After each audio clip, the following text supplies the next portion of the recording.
Usigaxa-mabhande wamaphoyisa uBrigadier Rachel Macheng utshele ikhomishana kaMadlanga ukuthi kwezinye zezingxoxo ze-WhatsApp abanazo nosomabhizinisi obhekene namacala enkantolo uVusumuzi Khed Matlala wayezama ukuvikela i-SAPS ngokuthi ehlise imali yethenda lika-R360 million elanikwa inkampani kaMatlala iMedicare 24. Ubethula ubufakazi kulesigcawu usuku lwesibili namhlanje.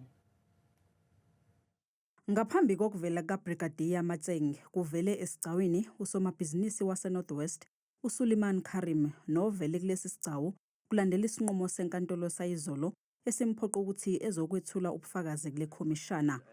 Namhlanje ufike nabameli bakhe abebezocela ukuthi kuhlehliswe ukulalelwa kobufakazi bakhe ngoba akakazilungiseleli ngemqulu anikezwe yona. The Commission's legal team could have defined the scope of inquiry sooner. And actually, if the Commission were willing to play ball with my client and not start from the predetermination that he's only objecting because he doesn't want to testify, then maybe we could have reached this negotiated outcome last year already, and my client could have testified. Ubufakazi bakhe bube sephehliselwa inyanga ezayo.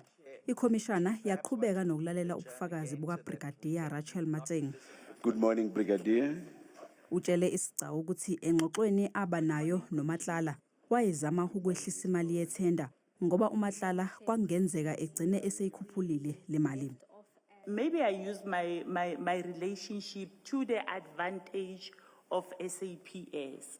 If I use it to the advantage of SAPS, then I'm disadvantaging the service provider because his first claim was supposed to be on 337. Then I further push him for a second appointment. Then I push him for the third appointment until that number drastically reduced. What I did by sending him the list, I'm actually saving the organization. Otherwise, he could have claimed for more than 300. Ikhomishana itshele uMatseng ukuthi wagcine eseqa imigomo eminingi yomsebenzi wakhe ngokusiza uMatlala. You use your position within the SAPS to assist Mr. Matlala. That's what it looks like, even if that was not your intention. Do you at least accept that the appearances of it are bad? The appearance might look like that, but Commissioner, I must correct something when you say it is not within my responsibility.